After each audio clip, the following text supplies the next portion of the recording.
chance to hear it, so let her tell it.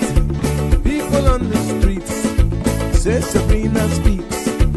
Tune into the show, she will let you know. Tell all your friends and family.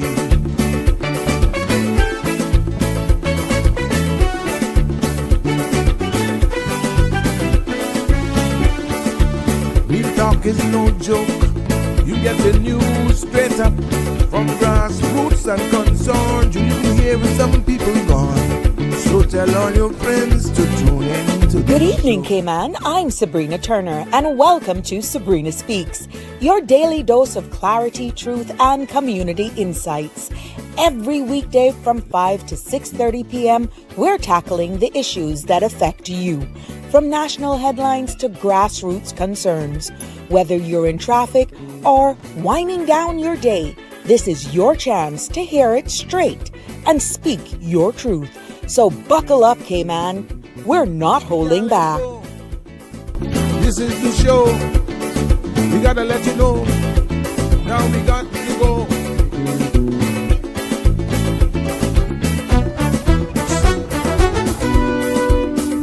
And now here's Sabrina.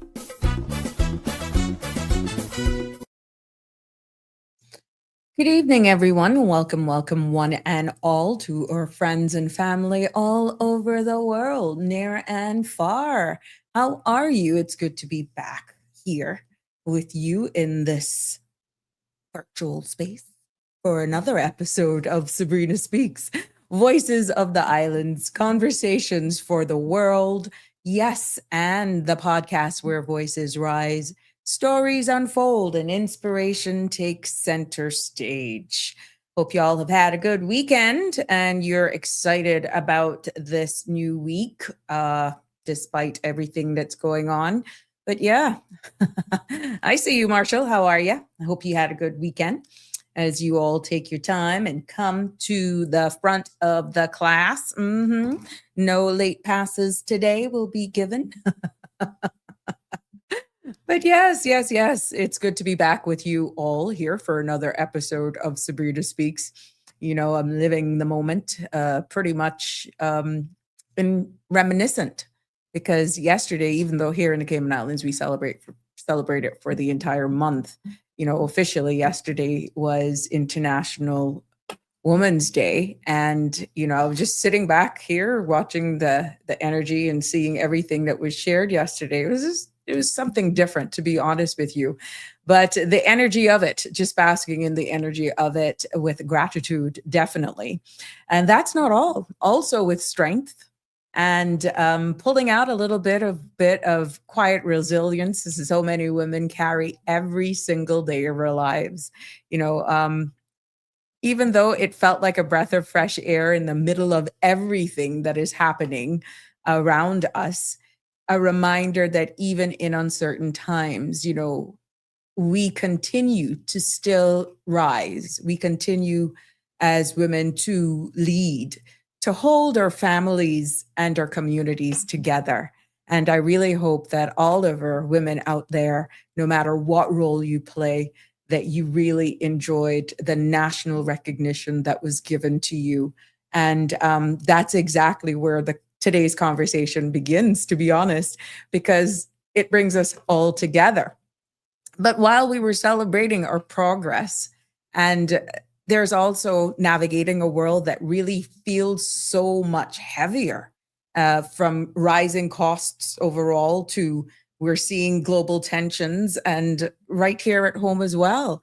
You know, yes, Friday when we were speaking and Thursday, Parliament passed a number of private members' motion bills, and I was out and about over the weekend and I could hear the conversations being had. I just so happened to hear a lot of talk, and I've gotten some calls as well in regards to some of these motions that were passed. And yeah, what will happen? How will it shape? I've heard a little bit of misunderstanding, to be honest, with especially the mask wearing one. And I'll go into that a little bit this evening to let you know really what happens next.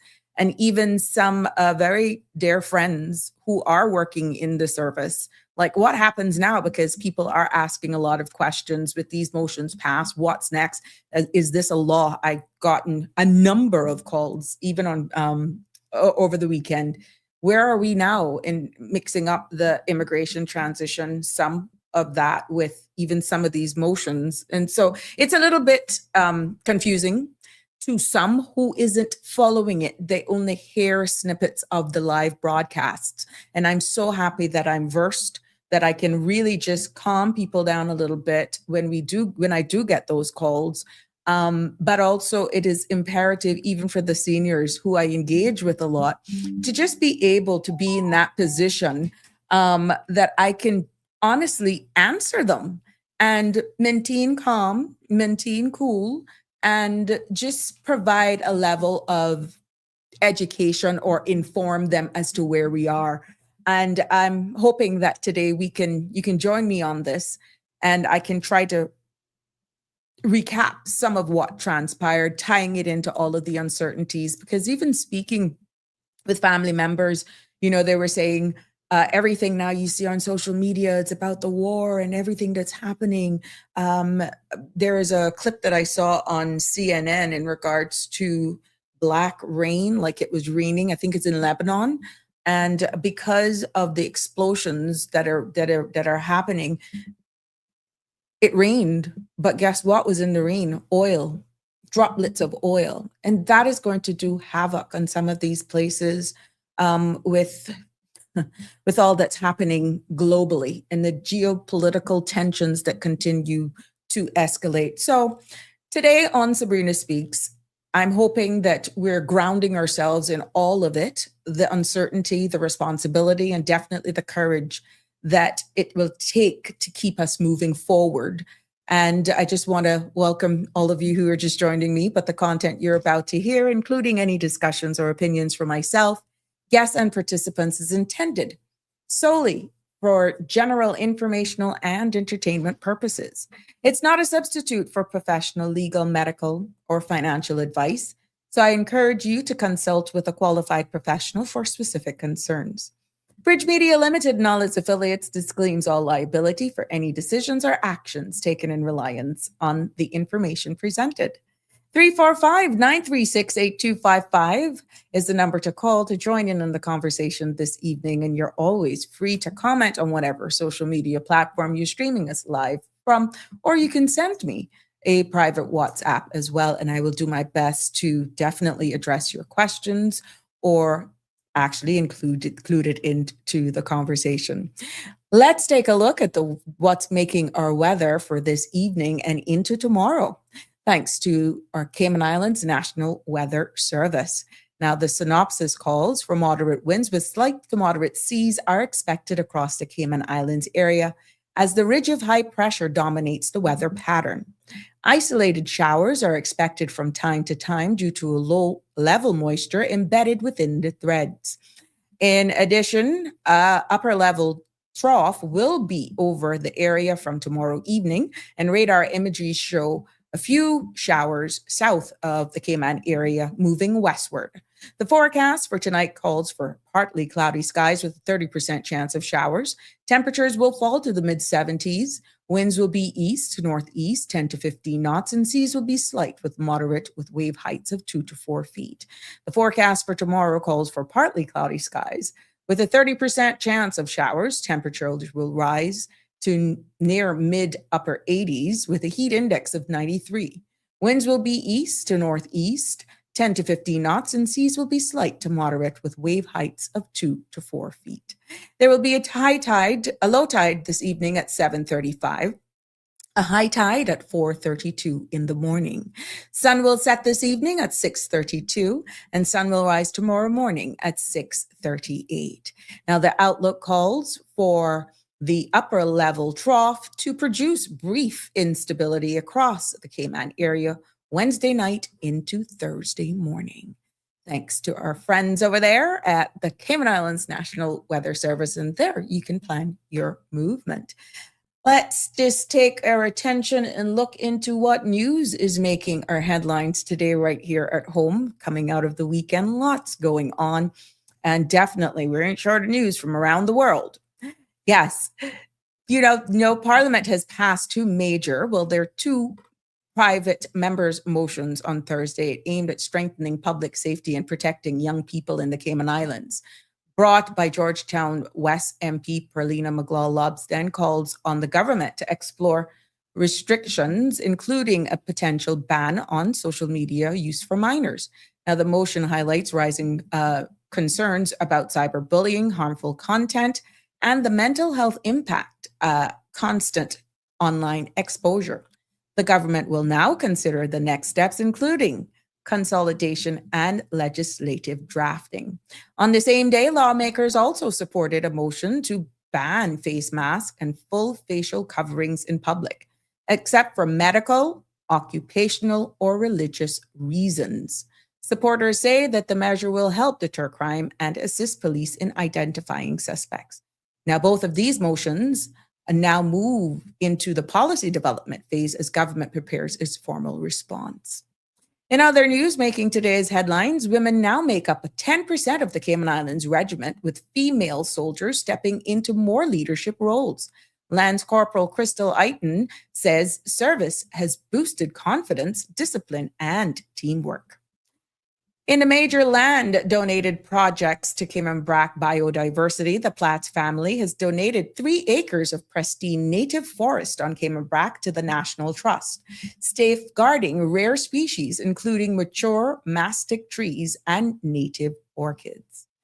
Turning our focus over to the Caribbean region and top stories making that today. CIBC Caribbean will stop issuing and processing British pound checks and bank drafts from March 31st, citing shifts towards electronic payments and changes in correspondent banking services. Other headlines making Caribbean news: the U.S. Virgin Islands remain free of African swine fever, but travelers are being warned not to transport pork products as the virus continues circulating in nearby Caribbean nations. Top stories making out of the United Kingdom. Pokemon and Pokia has fallen short of expectations in the UK charts due to severe retail undersupply and major outlets showing no stock available.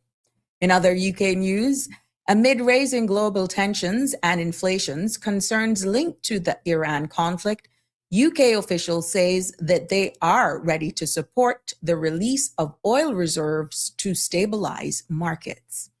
Turning our attention now, the United Kingdom marked Commonwealth Day with annual service at Westminster Abbey, celebrating unity, culture, and cooperation across the 56-nation Commonwealth family. And yes, Cayman was represented.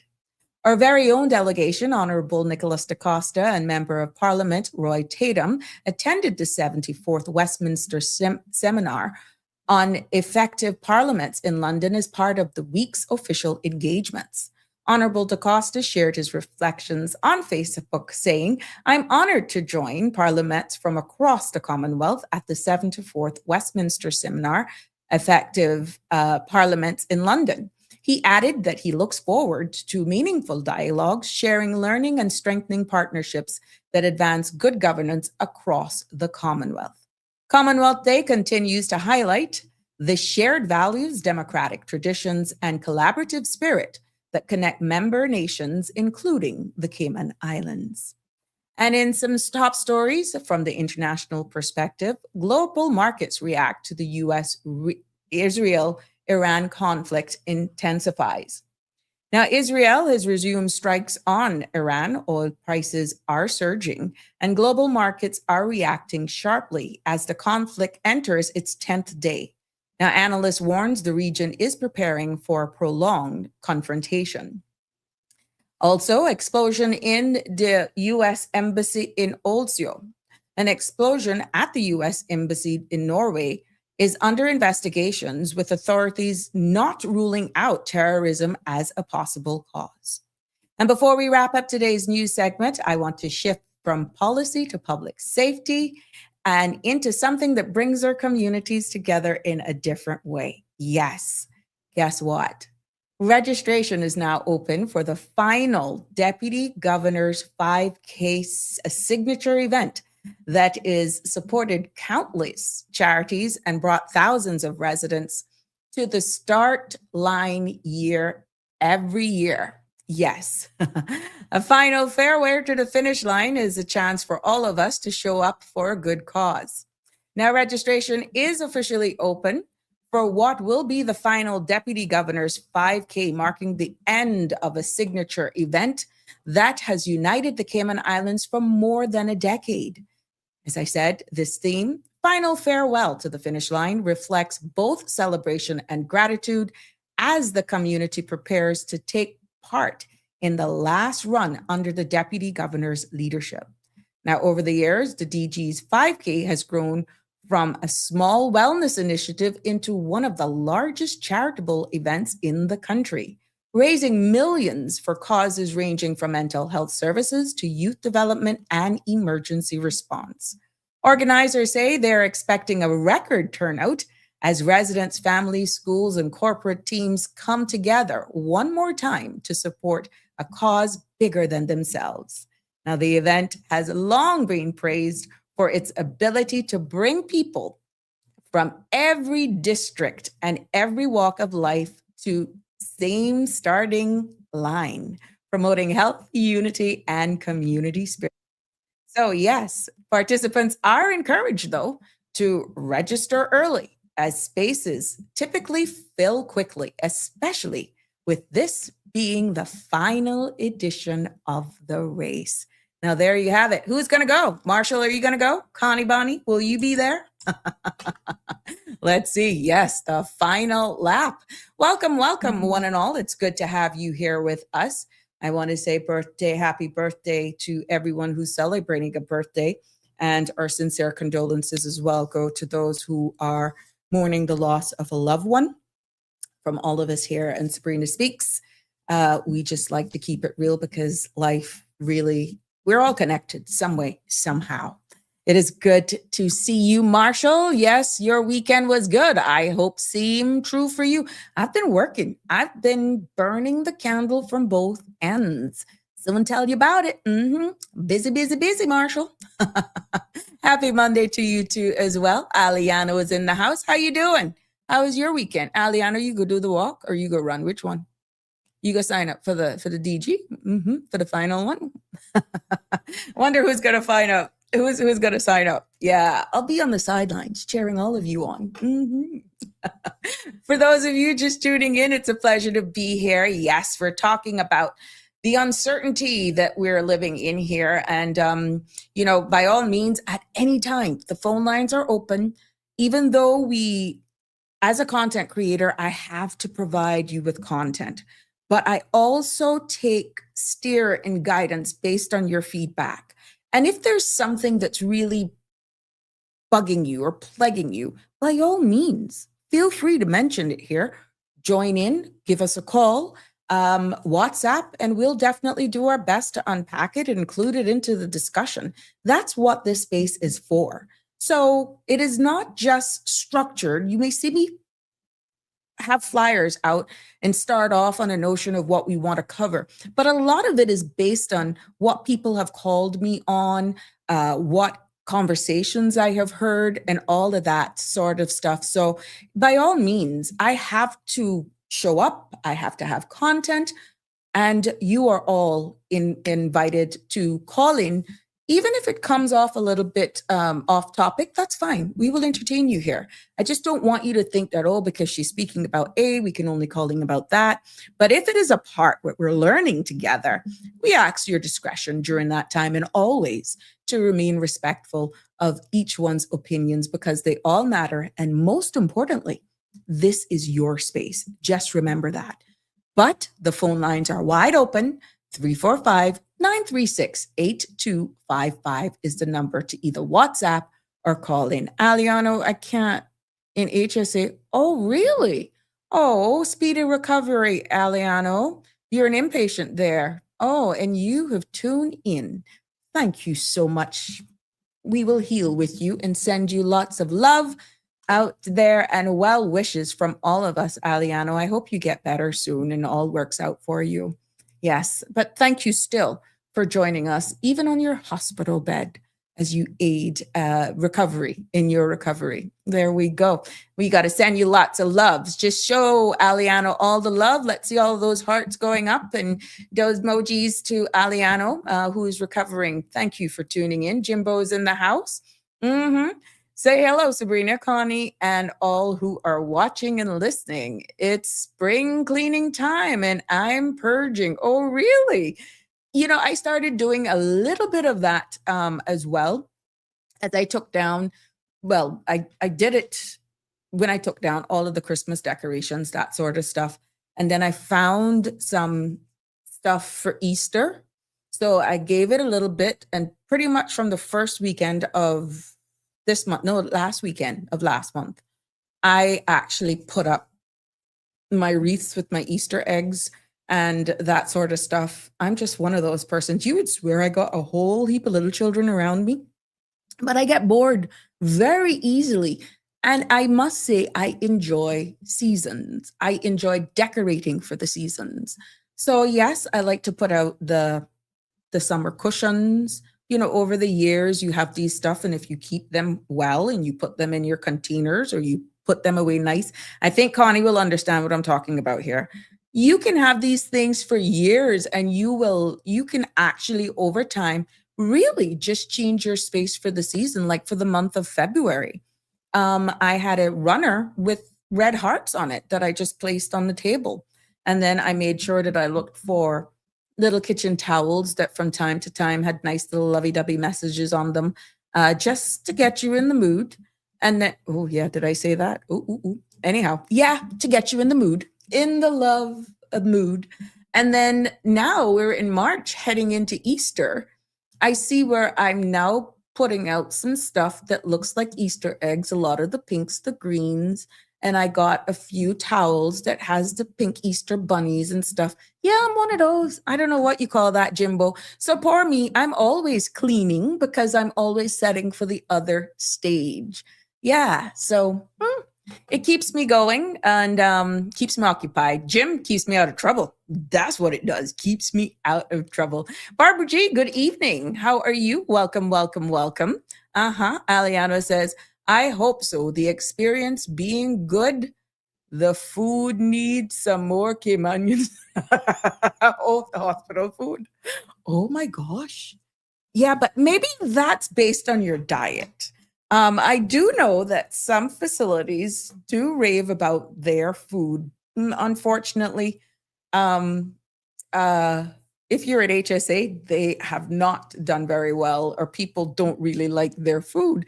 But bearing in mind, having been a former nurse, if you have dietary restrictions, they're not going to give you food that is outside your dietary restrictions, Aliano.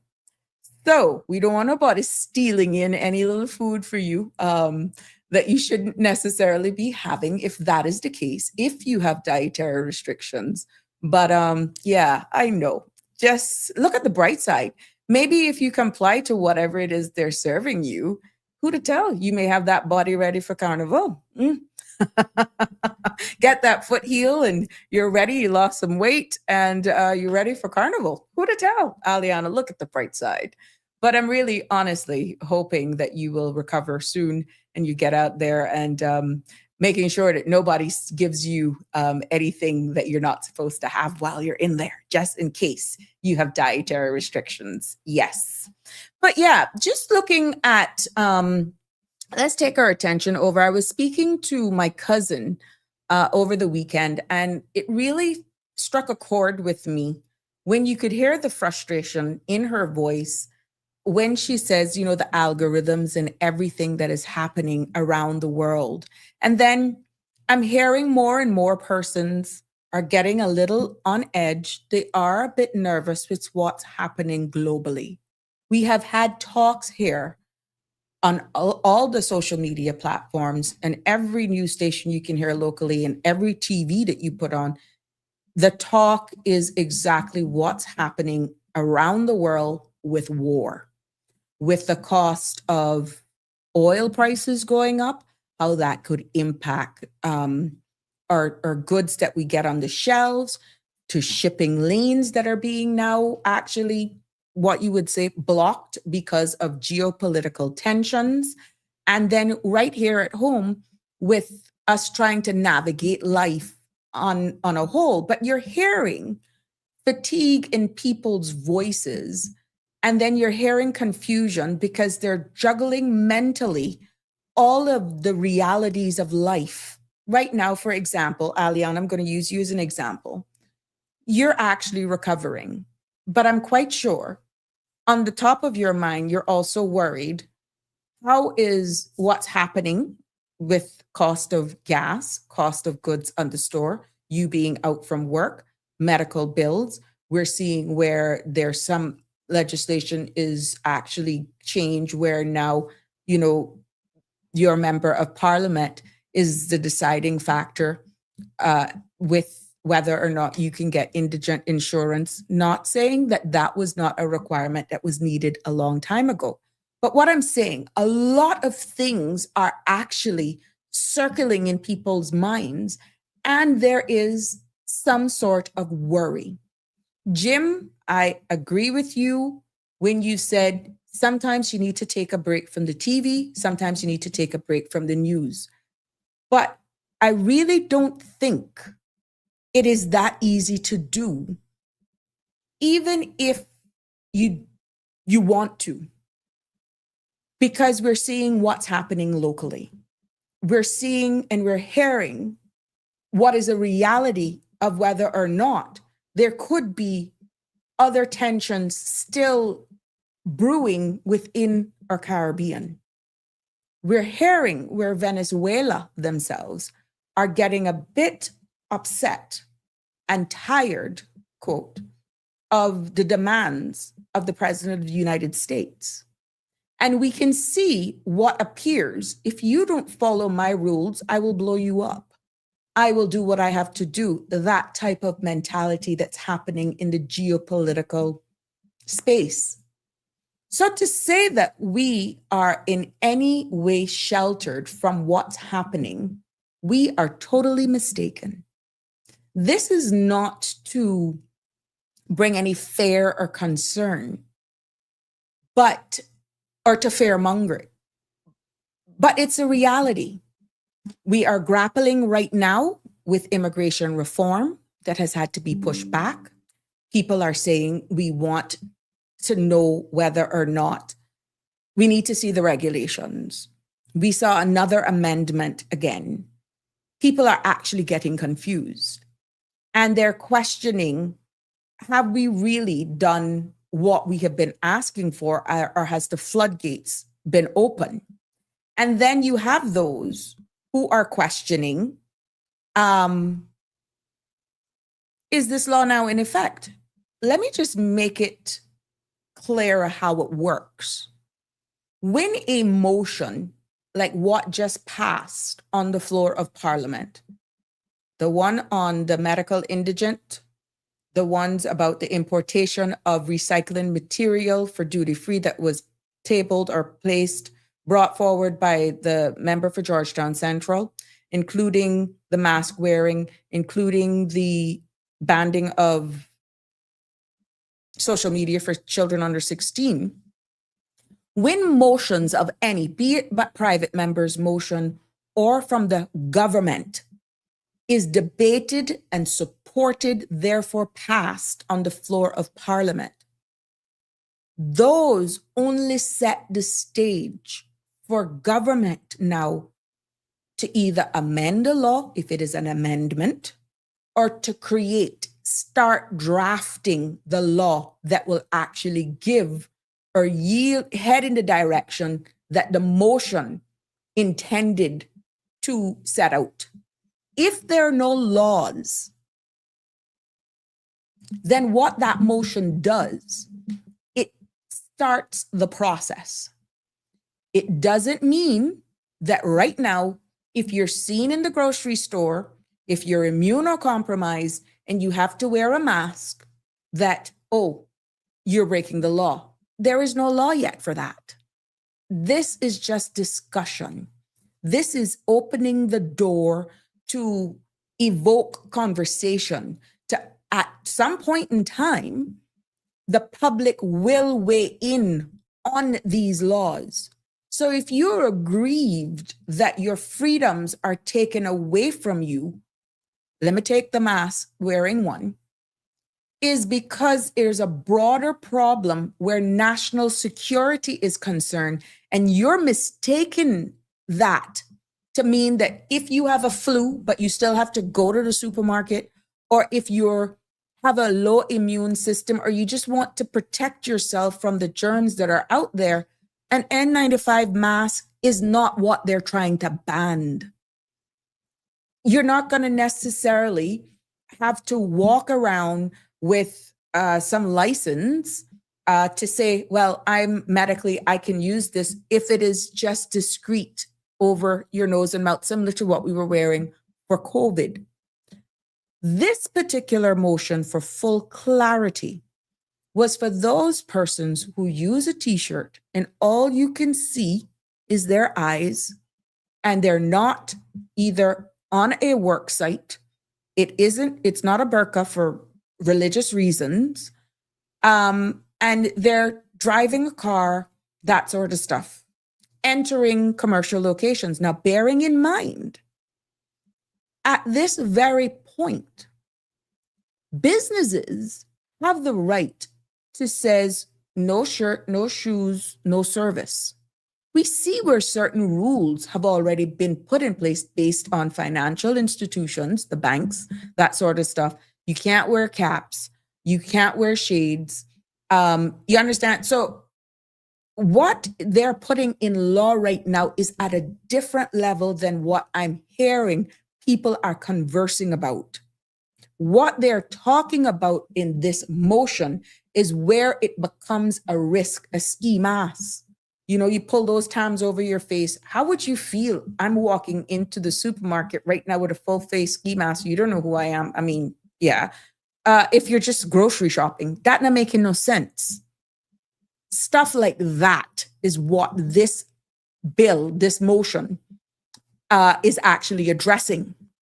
And there are some concerns because there is information released by the Royal Cayman Islands Police Service that they're making investigations that much more difficult because we as society have actually become normalized to gardeners, construction workers, people wearing these full face stuff on, you know, if you're having and this was a perfect example. If your gardening company comes, you don't know if they have a crew of 5-6 persons to do your yard. Can you really honestly identify who cleans your yard if you're using one of the big companies? Some of them, you don't know them. You can't see them. You can't identify them. You only know you see a vehicle out in the front that's the branding with the company that you've engaged in services, but you don't know. You really don't know who's cleaning your yard if you have to identify them. Right?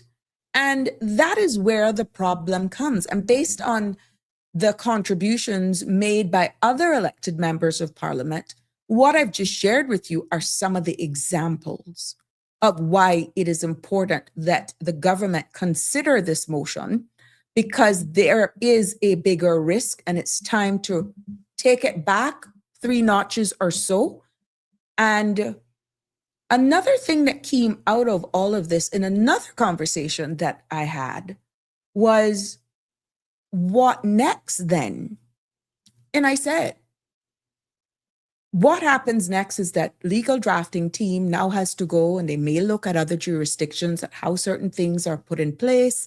And they will get a framework of a wording that will bring the results that this motion, in consultation with the people, of what we want it to yield. What happens thereafter is that it goes through public consultation. It's then taken back on the floor. Public consultation could mean your MP then calls a district meeting in their constituencies, or they have an update meeting and they say, look, I need to bring this to your attention. This bill is out and this is what it means. In layman's terms, this is what it means, yada, yada, yada, if they want to just do it based on constituency, right? Once that is finished, if there's any feedback, then all of the information is fed back into the departments or ministry that will be leading that change. It's only thereafter that that is taken into consideration. If there are amendments to the substantive drafting law that has to be done, they may or may not be included. Then it's taken back to caucus, it be ventilated, there's presentations that is happening. And then if it meets their satisfaction, then it's then forwarded then to the cabinet for a final decision.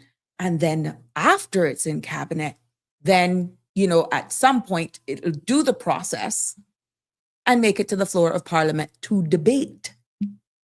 It is only after that,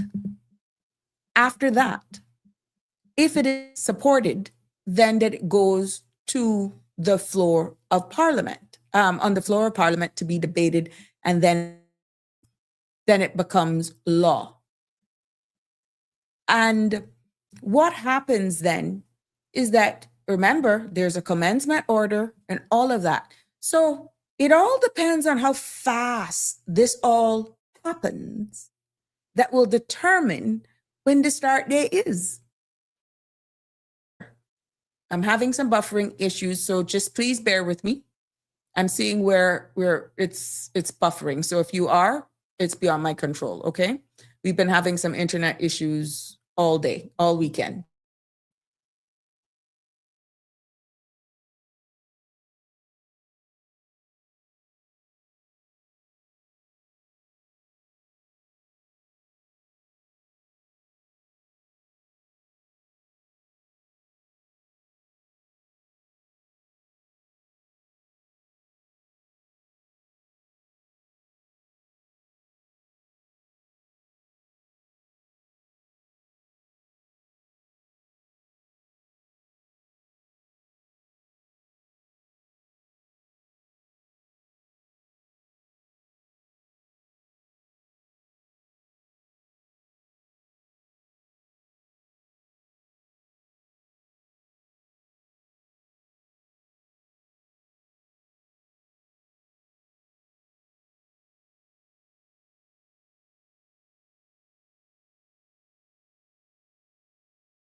Yes, I'm sorry. We just had some issues with the streaming, so my apologies. Yeah. So I just want you to know that we are going through a number of changes, and these things just doesn't happen like that. There is going to be public involvement and discussions as well that will ensue. So I want people to understand step by step, and that's pretty much it in a nutshell, how before it becomes law. Remember, the immigration amendment that was further amended and was supposed to come in law in March, that's now been delayed until the 1st of April. We still haven't seen the regulations. I'm deliberately doing this to see where the whole law that was debated on and passed in Parliament in December still haven't taken effect, which means we're still business as usual, but under the current law. So I'm deliberately doing this for you to say that these private members' motions that were all supported on the floor of Parliament on Thursday, it could be a while yet before that becomes law. Good evening, caller. Welcome to Sabrina Speaks. You're live. Good evening, Sabrina, and good evening to the listeners as well. Very interesting, the issue of motions, huh? Yeah. I mean, you are explaining everything that people need to keep in mind about motions. Yeah, it takes a while. And the only reason why is because I was out and about and I'm hearing the discussions, even though I'm not a part of it. And I walk and I smile and but people are having the discussions, but there's a lot of miscommunication in how they're engaging because they do not understand the process. You understand? So the And yeah. conversations that are being had are off because they don't understand the process. Yeah, and if they understand the process, their expectations will be tempered, and they will when there's some apparent delay in bringing it into force. When people understand the process, they will understand that very often the delay is not even a delay at all. It's just that the process takes long.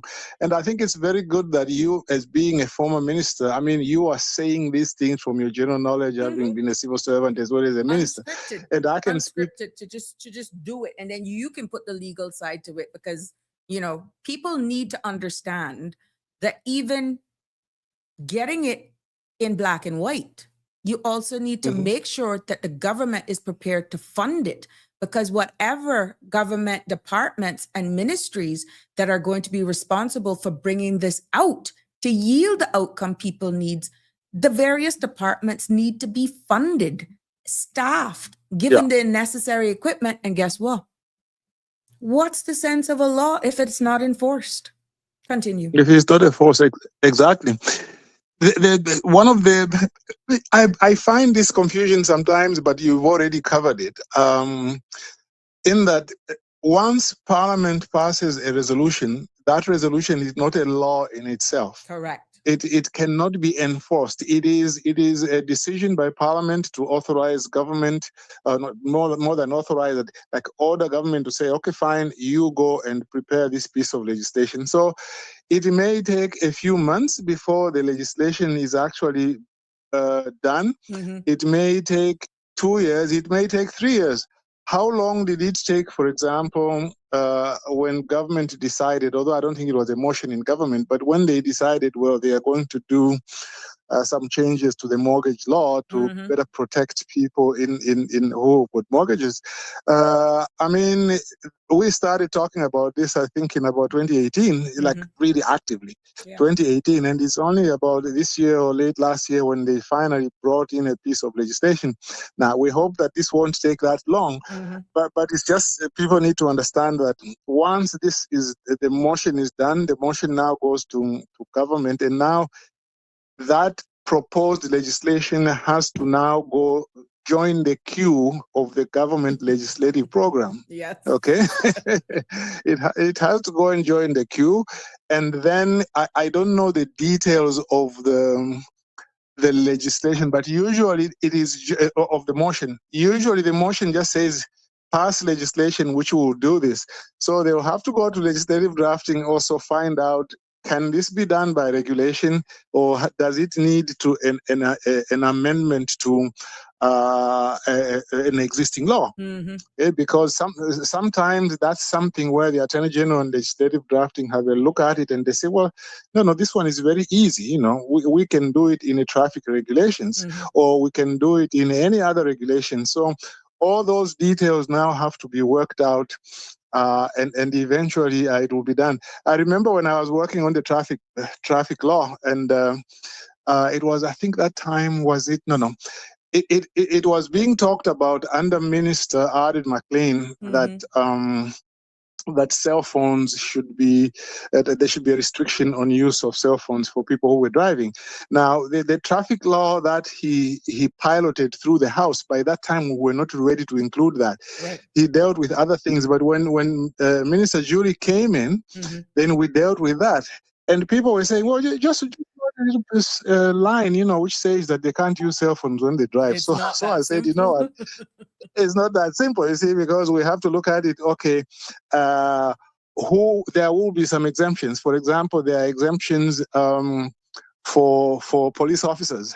There are exemptions for members of the public who are calling 911. Correct. I mean, if you look at just that restriction and the exceptions to it, it's about nearly 2 pages in the particular law. So those things tend to take a very, very long time.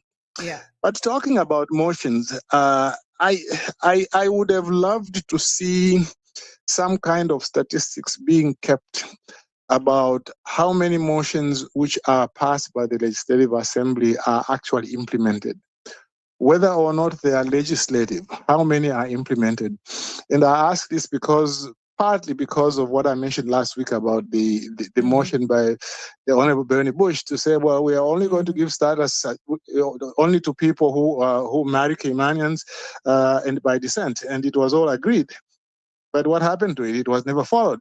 So I would love, if it was possible, for Parliament to keep statistics of how many motions are passed and how many are implemented, and if they are implemented, how soon after they are passed, that they should be implemented. That's always very, very important, not just for accountability, but also just for management. I remember some time back I went to an international conference. I used to be on the council of the Commonwealth Association of Legislative Council. And I went, actually, that's the time I was first elected. Well, I was re-elected in Hong Kong. And when we were there, a lady from British Columbia gave a talk about legislation. It wasn't about motions. They kept in their office a list of legislation whenever it is drafted, and then they kept statistics of how many of those pieces of legislation are implemented, how soon after they are requested they are implemented, and that allowed them very much to manage their systems, to ensure that they are not drafting unnecessary legislation, and to find out where there were delays, to find out where the delays with legislative drafting or were the delays with the instructing officials and those kinds of things. I would really love to see that, but where does the responsibility lie, though? Because based on the flow of communication, these motions were supported on the floor of Parliament. It is up to the clerk of the Parliament now to feed those decisions up to Cabinet, for Cabinet to make a decision as to where they're going to go. Now, in the Hansards, everyone supported it, right? So once the clerk actually communicates the minutes of that sitting, they pass it on. Who then would be responsible for making sure that it is brought back in a timely manner? Would there be a part where the Parliament then has something that they, maybe through the office of the Ombudsman, to report back to the people that they have done their part, but this is still outstanding, that's outstanding? I'm trying to map it out in my head so it does answer what you're saying, because once Parliament passes it on to the Cabinet for the elected arm, they then farm it out to whatever department, ministries, in order to take charge and do. Now, are we setting timelines on these things? Or is it based on whatever legislation and what is in the strategic policy statement for this administration? Who is responsible for doing just that? Holding the Cabinet then accountable and then reporting back to Parliament to be in accordance with standing order? Is it the Speaker? Is it the Clerk? Is it both? Yeah, this is part of the problem that I mentioned a little earlier, but you've now got into specifically who is responsible.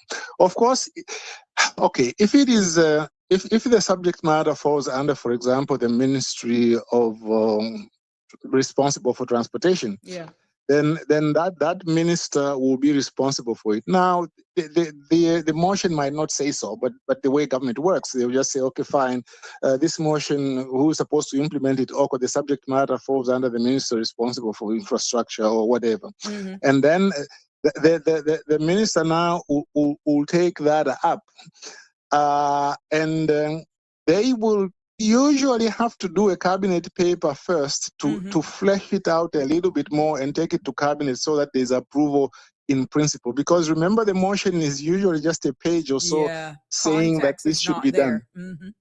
Exactly. So now the ministry has to now take that motion, work with the technical people and prepare a cabinet paper to say, okay, this is being done as a result of the motion, but in terms of further details, this is the way we think that it's going to work, and then get cabinet to approve some further broad details as to how that is supposed to be done. And then after that, then it goes back to the ministry. The ministry prepares even more detailed instructions now to go to legislative drafting, and then it goes on from there. Listen to this. It's okay with all of that context being on hand if the motion is presented on the floor of Parliament, by the sitting administration. But when you have Mm-hmm. private members motion, aka the opposition, who is not sitting in Mm-hmm. caucus, but they can be invited, who's not sitting in Mm-hmm. cabinet, the context for private members motions now is where both sides of the aisle work together in order to provide more context, more details. So when the respective ministry gets their marching orders and their policy advisors, guess what? Mm-hmm. That opposition person that tabled that motion, their notes would be substantive, hence the collaboration of working together. That is why it's called bipartisan. Because even though they're not Exactly. sitting in caucus or sitting in cabinet, Mm-hmm. the private members' Mm-hmm. motion, the opposition, not a part of the government, Mm-hmm. but because the government says we will support it, compliment them for everything. Yes, this is long overdue. We're happy you brought it Mm-hmm. forward.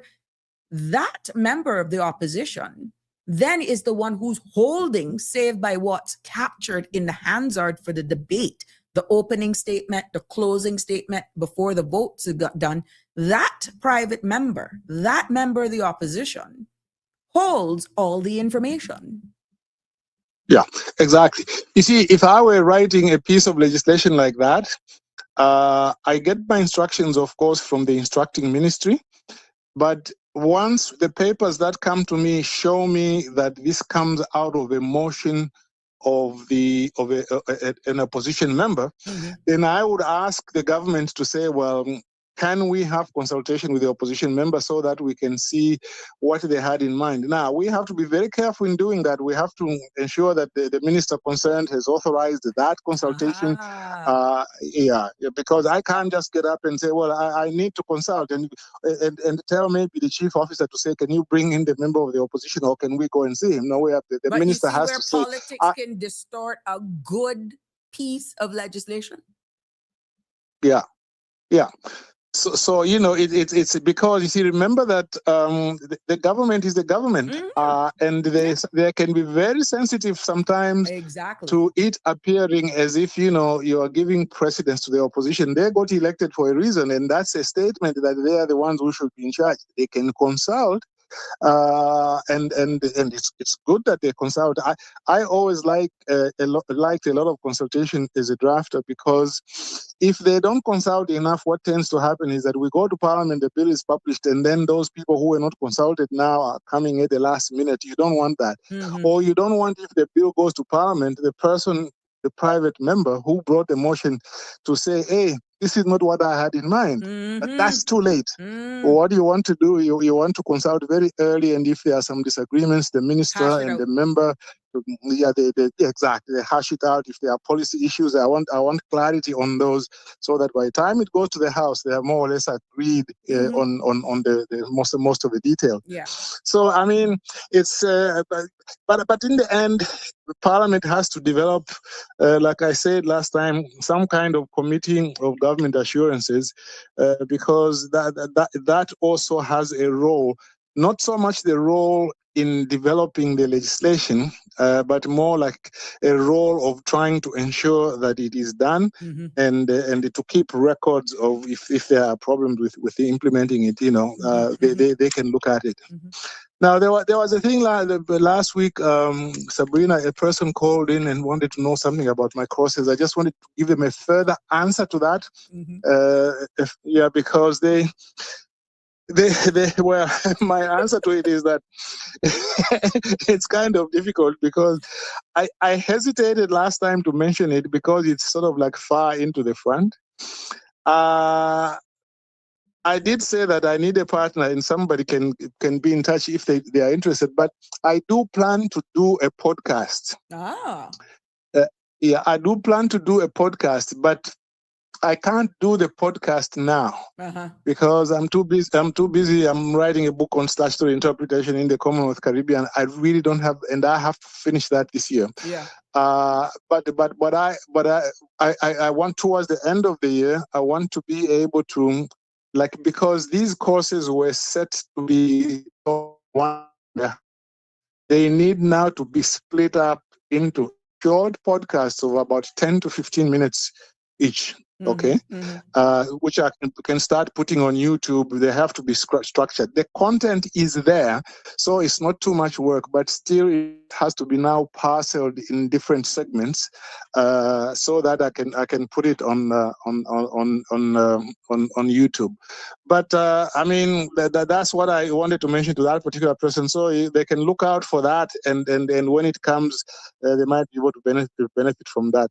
By the way, I should mention something about support I had gotten initially about the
I'm waiting for that support to translate into the support for the courses. But I just thought I should say that on the side. All But right. talking about the politics, the more national issues. This issue about the immigration matters and how it ties into all these motions, I think is very, very important. I think government, in my view, government, when they do the regulations, they should try to not just do the regulations, but try to give people a projection of what they are trying to achieve. At the moment, they are doing a lot of things. It's a lot of work, but I think people need to know exactly what they are trying to achieve and how they plan to achieve that. From my you will hear more about with your contacts in the government and outside and so on. You will hear more than I hear. Really? You But think? what I'm No. I suspect so. No. I do my Okay. research just like everybody else. No. Well, yeah. Well, you see, what I was thinking is that because sometimes if you go to the supermarket, sometimes you can hear people, right? Sometimes you just hear That what they kind are of contact. Yeah, I get more in the supermarkets when I do decide to leave the confines of my home than I do otherwise. But yeah, and those are the best one because you know what? They're on the ground. They're using the systems. They're seeing where they're the best information, the best intel you can get are those on the ground. Speak to the mom and pops. Speak of those who are in the trenches. And then you will see. Sometimes when you're sitting there in the high tower, you're only seeing it on paper. But the real life scenario works out every day when you speak to those who are front facing out there. And hence, a lot of the reasons why some things are delayed or pushed back is because guess what? When it's put in motion and you see the impacts, that's when you're like, hold on. We didn't see it from that perspective because you were only seeing it through the lens of whatever stakeholders are. But are you really seeing it in its totality of the common man, the common bystander, the really micro business who is out here dealing with all of these laws? Because that's one thing. Any laws of any land impacts everyone. And if you're fair, you're following law, it doesn't matter your creed, color, social status. Laws are laws. Some people may just say, it all depends on who you are, yada, yada, yada. But what I'm saying is, they're speaking in all fairness. If laws are going to be upheld, and if they're going to be given or dished out across the board for everyone on equal footing, it isn't prejudicial. It isn't prejudicial. It's either black or it's white. Yeah. And you see, I tend to see the whole issues of consultation with the public as being tied in with the whole issue also about institutions supporting democracy. Mm-hmm. You see, okay, we can somebody can go to the Anti-Corruption Commission and complain to Human Rights Commission, to the Mm-hmm. Ombudsman, and all these different bodies, Labor Board, and so on, to complain. But you are going to complain after the harm has been done. Uh-huh. Yeah, what the government should be doing more and more is to not just to strengthen these bodies, but also just to consult generally better and inform people better. What I hear from the people I speak to in Cayman is that they are very uneasy about the whole immigration matter. They feel that the government can be commended for doing certain things, but they feel that they haven't explained certain things very well, because ultimately the question they've been asking is, will this reduce the number of status grants? Will this reduce PR? Because ultimately that's what people are asking. Hey, sir, Because they're saying you. literally 20 minutes before I went live, I got a call. Oh, yes? No, literally, and I will paraphrase, and I know that they will laugh. Am I Yeah. going senile? Do I have amnesia? Or did I miss something? That's literal how it started. And I had to break it down Yeah. with what I understood. And they were more concerned about those born between the 1977 and earlier. And what about those who were born a little bit later? Because in their particular situation, they have one child who would be deemed automatic because of the 1977 and earlier birth. And then another child, even though they already have their papers sorted out, but let's say they didn't get their child sorted out, even though they're automatic, the difference in about 4 or 5 or maybe 6 years because of the year of their birth, one would have to provide evidence that a Caymanian parent was domicile and Caymanian at the time of birth, even though they're going to be automatic. Because that was that was the law at that time, and yeah. So, but literally, as I was walking up to come into the studio, I was wrapping up a call because, and they are like ourselves, they have constantly worked with immigration laws. But honestly, for the amount of like what you've described, insufficient information, when the questions are being asked, they're really not being answered. I'm really paraphrasing the conversation. They're like, I don't think this is giving us what we want. And I know people may think that I'm saying certain things because, I'm looking for content. No, this is hardcore, true conversations that are being had by the generational Caymanians. And the question was, but Sabrina, or the statement, that's not giving us what we wanted. No, in my view, I mean, I made that view very, very, very clear from the very beginning. They haven't given what the people want. What have the people been talking about, Sabrina, in the all the months leading up to the election? They were talking about, let me use some of the terms which I've heard on radio, that what is happening in Cayman is erasure, meaning that the local people, their culture and their people are being erased.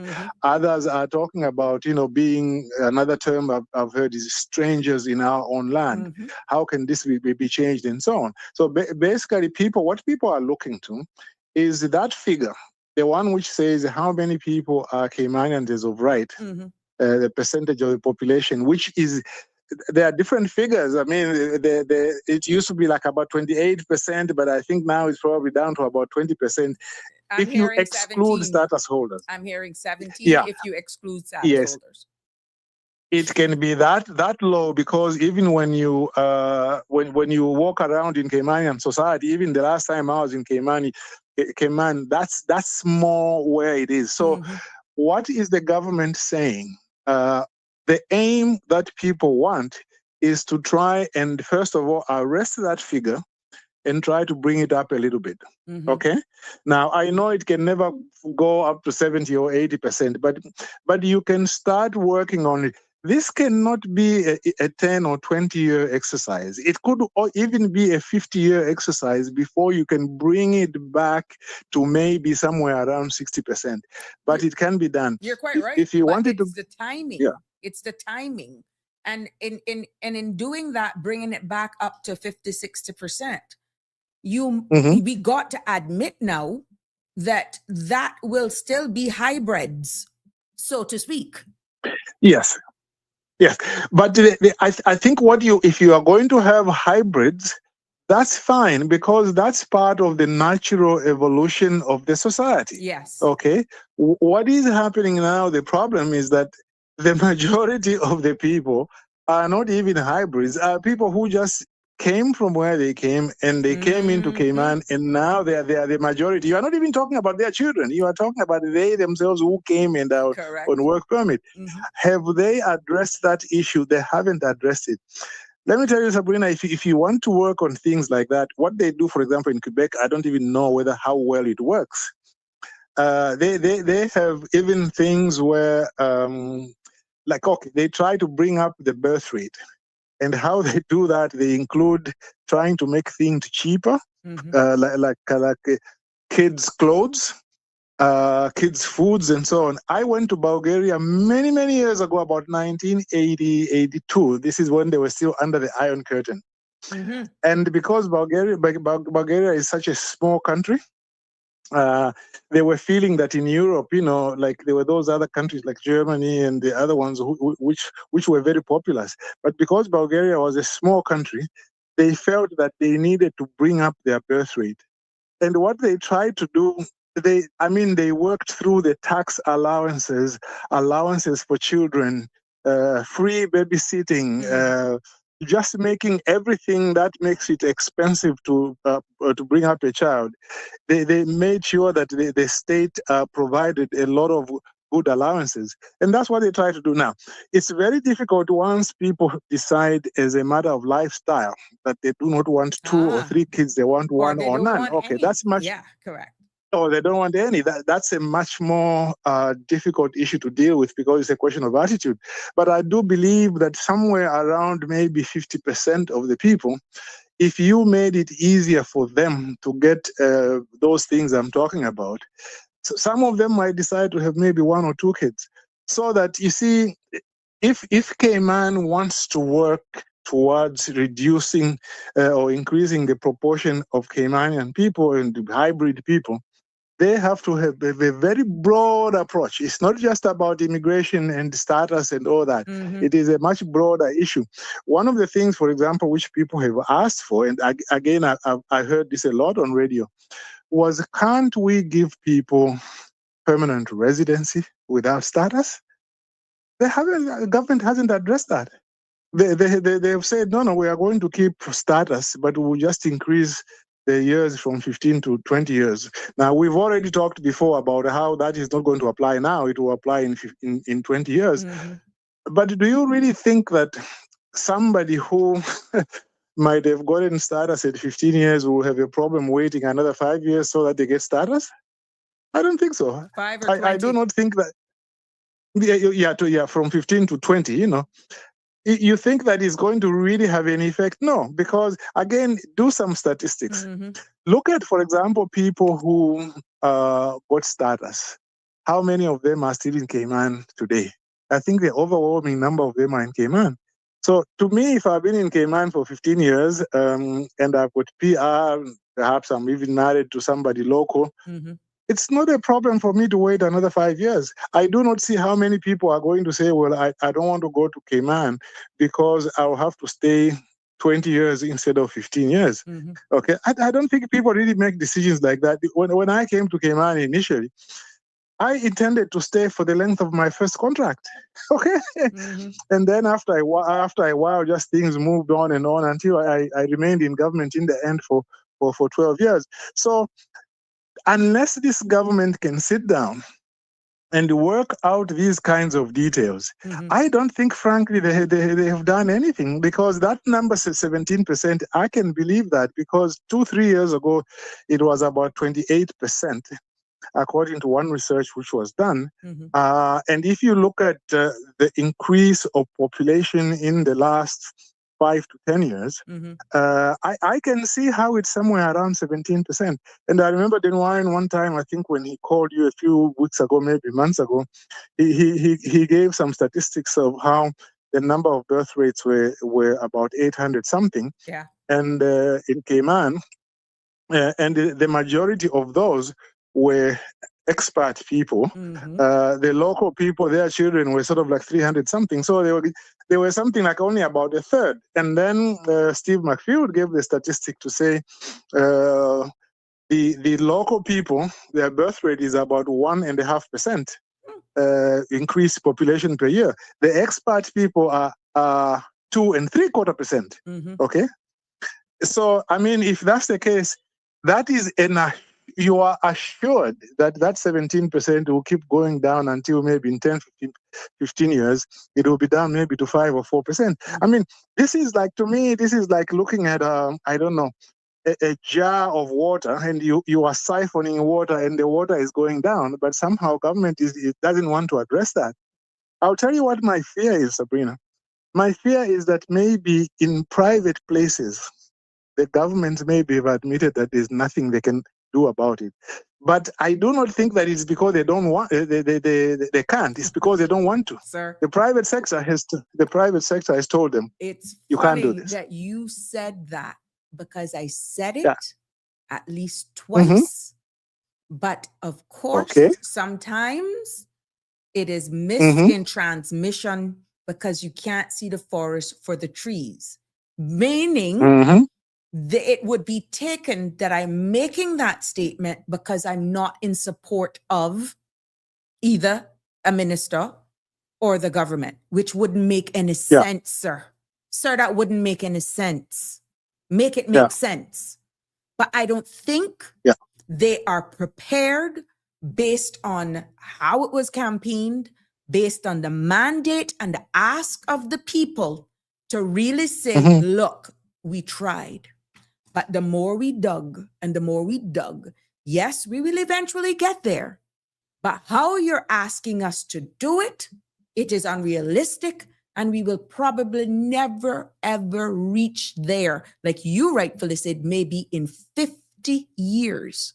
But in the same breath, and right now for us to remain sustainable in this term, maintain a certain quality of life, still being very vigilant of what's happening politically and geopolitically, being cognizant of natural disasters and self-made destruction. Hello? We can't even use the word we drop the ball. It is, we need to educate our people that it's just not, I'm going to do it. Get rid of them. No, because you can pretty much ruin, you can cause unrest. You can pretty much, in a bad decision, impact one of your major financial pillars that could have irreparable damage or to come back. And you see, and that is true. But I think at the end of the day, the government, in my view, has just been also too timid.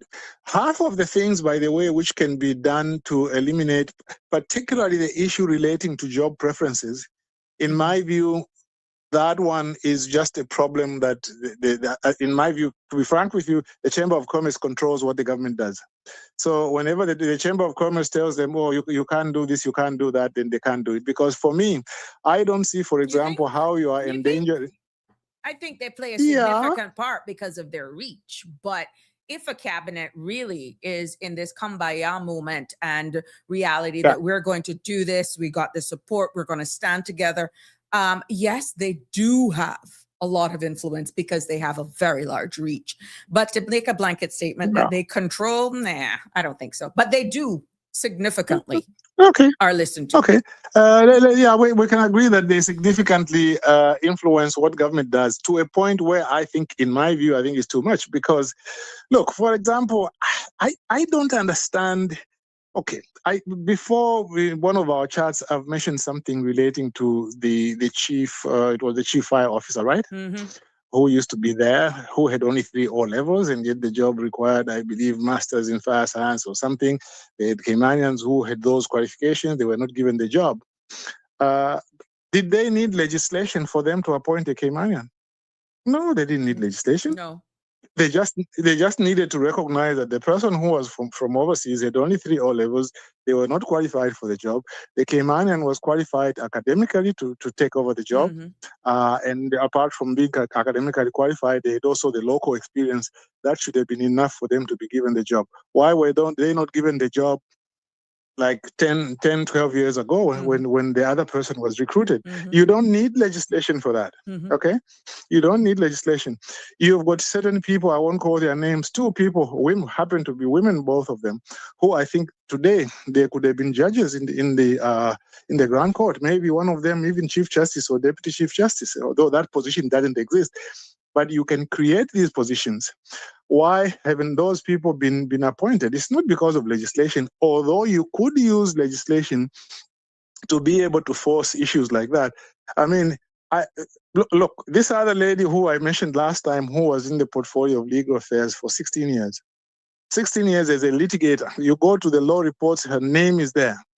And then she becomes court administrator. And then after being court administrator, then suddenly she is a part-time magistrate, and now I understand she's out of the judiciary. They have now brought her back to give her, I understand, some kind of consultancy job to help set up a certain office. In other words, somebody who could have been a judge, now you are bringing them to do that little bit of work. To me, those impediments are not legal. It is because there's no vision. In other countries, what they would have done, for example, for that lady, they would have said, you are one of the few of our people who have stayed in. They could have even arranged it in such a way that she could become a judge, and then within 4 or 5 years, make her deputy chief justice. And then when Smelly went, they could have made her chief justice. That's the way they do it in other countries. And they don't need legislation to do that. Although you can, if you want, amend the Judicature Act to say that whenever there are applications, Caymanians must be given preference. You can do that. But a lot of the stuff that is done out there, there is no need for legislation. But I just find the attitude and the vision is not there to allow people, Caymanians, to do it. I mean, I can give so many other examples of people who have suffered, not because there is no legislation to protect them. Does that say a lot, too, about those who may be on the employment committee? That the threshold, it's almost like you're nothing in your own country, but you're an asset to another man's. You can't, there's a saying, you're not a king in your own country or a queen in your own country, but you become that in another man's country. I think it's a lot of, it's, I don't remember. Yeah, the thing about is that the same one as the prophet is on no honor in his own land, something Correct, like that. Yeah, something like but that. But anyway, there are various versions of that. Yeah, Mm-hmm. you see, to me, and I'll tell you the way where I came from, because there was a time when we also had a lot of expatriate people, and what they did with me was I started as a prosecutor. And then after that, I joined legislative drafting. Then I went to England for 5 months at an institute, which is now part of the University of London. Then I went back home. Then I came to Canada for 2.5 years, did a master's in legislation, and then went back home. By that time, my total experience, together with the time I spent at school training, was 10 years. They looked at my references and how I worked and everything, and they promoted me into that position. Mm-hmm. If they had said that job was going to be advertised internationally, Right. They were going to get people, of course, who had 30 years experience. I was never going to get it. And this is something that people in Cayman have also talked about. They have said, if there's a Caymanian who is a deputy to a certain person, and that person leaves, and if that person works well, and their references are good, they don't have any obvious problems, why can't you promote them? Or you could make them act with a view to promotion. They work for 1 year. At the end of 1 year, you look at the assessments, and then you give them the job. But that particular suggestion was rejected one time in Parliament by the government. It was rejected. I remember Gloria McField Nixon was the one who was acting deputy governor then. And what she said was, well, if we were to do things like that, it would cheapen those people who are getting those jobs. At that point, I said, well, this cause then is lost. What do you mean it cheapens them? In a lot of countries, that's what they do. They promote people, especially when they are local people. That's how you get. I mean, nobody is saying promote a person who is not qualified for the job. Yeah. Okay. Nobody is saying that. But to me, Give them a I don't want to use I it. think bottom line Yeah, is yeah, people yeah. just want to be given a chance. And if the requirements for certain positions is just so far Mhm. afield, but yet in many Mhm. cases our very own are doing the job, then somebody needs to Mhm. give them a chance. When you see all Yeah. of these If degrees you, and that degree, but yet the person is in the role doing the job, why not? Especially your own. yeah. Where are you going to get a chance if you can't get a chance in your In your own own country? I country. mean, you can't go to England today or to America with some limited experience and expect to have a good job. You can't do that because they Correct. are looking after their own people. Correct. In your own country, you can still be given an opportunity, but still standards can be maintained. Mhm. But you see, another thing that some people don't seem to understand in Cayman, some people, not all of them, is that whenever somebody wants to fight you, they will never tell you that we don't want to give you the job because you are a native or because we want to get somebody from the UK. They will give you some silly excuse. Like one of the silly excuses has been, they should upskill themselves so that they can rise to these positions. I like what Chris Saunders says, and he said this twice. One time during an election debate, and I think another time on radio. Mhm. He said, you know what? Why do you keep talking about Caymanians upskilling themselves? Do you know that even people who have upskilled themselves Mhm. can't get certain jobs? Mhm. Okay. And there are sometimes even those jobs have gone to people who are less qualified than them. So stop talking this thing about upskilling. The fundamental problem with Caymanians not getting into certain jobs is not upskilling. It is just discrimination. Maybe there's one odd person out of 10 who needed to be upskilled to qualify. But really, it's only about 1 in 10. The rest of the people are qualified, but they are just being kept out by saying you should upskill themselves. Then sometimes there's an excuse of saying, oh, but you are overqualified for the job. I remember a young lady, there was some years back when Alden was in opposition and they arranged a march from Prospect coming to the city. And I remember watching that lady. She was a Caymanian young lady. Mhm. She said, they interviewed her, as part of the demonstration there. They said, so why are you here marching? She said, you know what? I've got a bachelor's in hospitality and I've got a master's as well. Mhm. I can't even get a job to be a waiter, to be a waitress. I can't. I am ready to do that and to climb up, but I can't get even that. A few months later, there was this YouTube video which was spread on the internet, where there was a lady from Canada. She said, "Oh, you know what? Come to the Cayman Islands. This place is very good for expatriates. I looked for a job as a bartender. I didn't even have experience, but they gave me a work permit. I'm working here now." Mm-mm. Can you imagine? Do you see? So the problem is there are just certain practices which are not being put in place.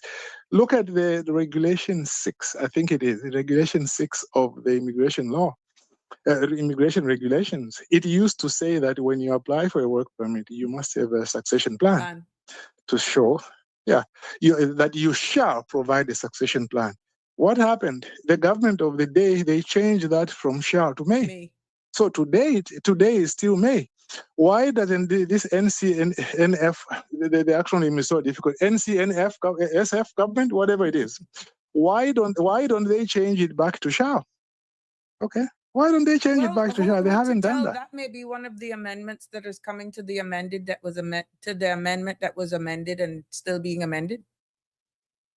Well, that would be, I don't know, maybe it is still coming, but what also disappointed me was that I think they do have an amendment to the Public Service Management Act yeah, to implement this rollover in Yeah. government, Yeah. I thought they would have done another amendment there, because that's another amendment I think they should do about in section 26 and 41. They need to say that if you are a local person and you qualify for the job, you must be first considered. And if you qualify, they should give you the job rather than give it to an expert. Right now, it doesn't say that. It just says, well, if your qualifications are roughly the same as the foreigner, then they'll consider you. But that doesn't give you any preference. Those are the sorts of changes they need to make, and they haven't made them.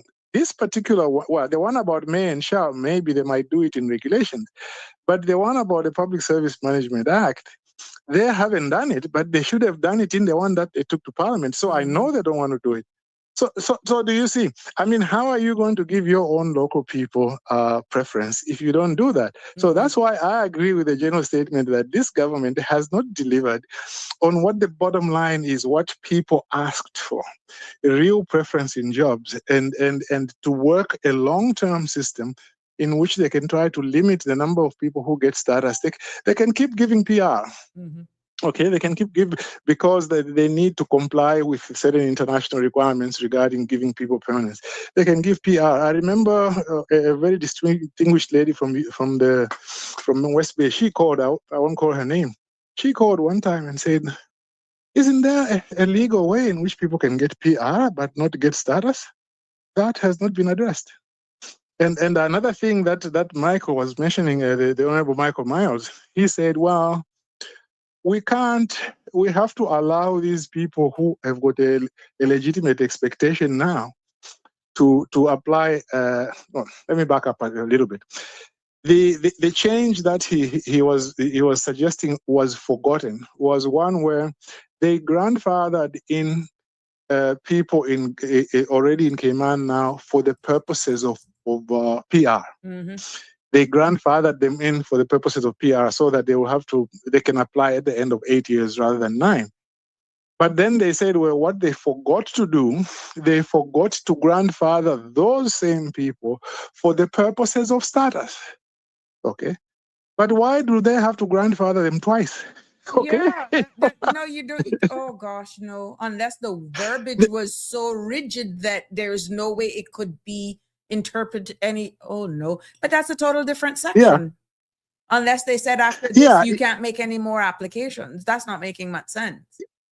It's not making sense because they haven't applied for status anyway yet, so the issue doesn't even arise. It's a separate section of the law. It has nothing to do with PR. It's a legal Exactly. It's a separate section of the law requirement that meets that.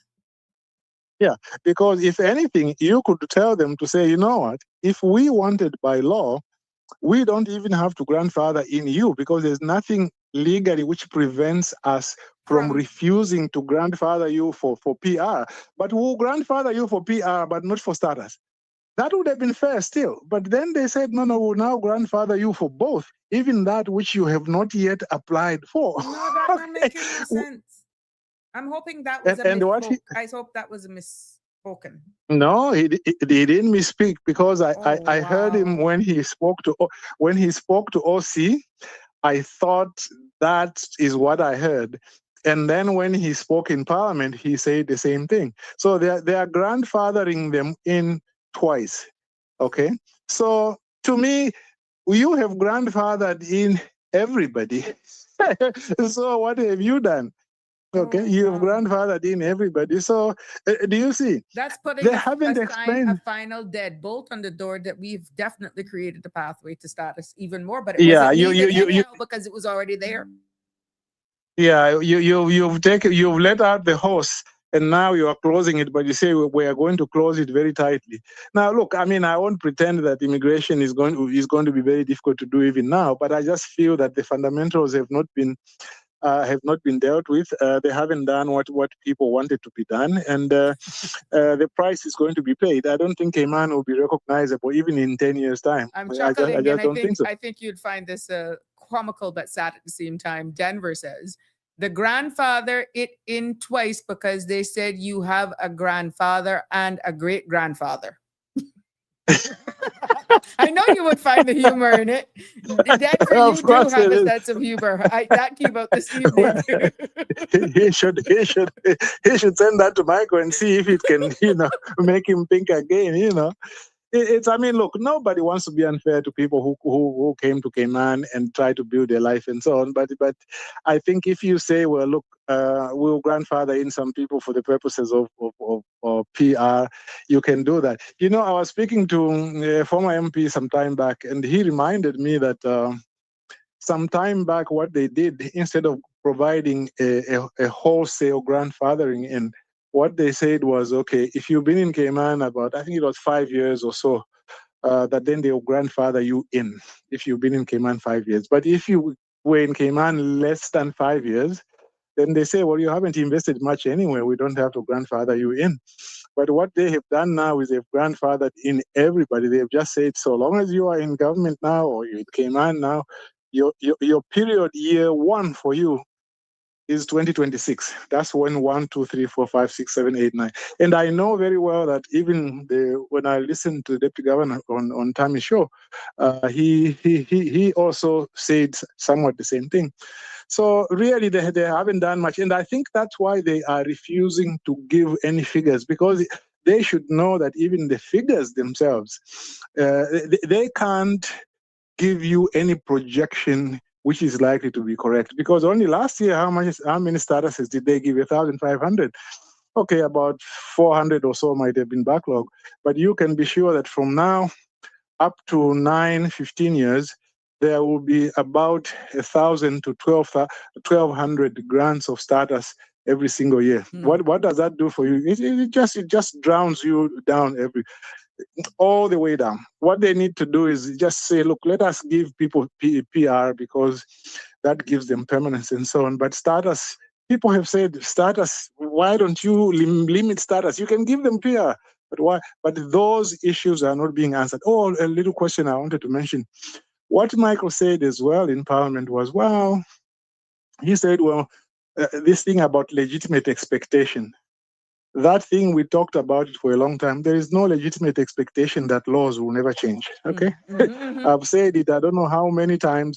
Even if you apply today and the new law comes into effect, so long as the law makes it clear, they can even tell you to take back your application and apply under the new law, so long as the law makes it clear.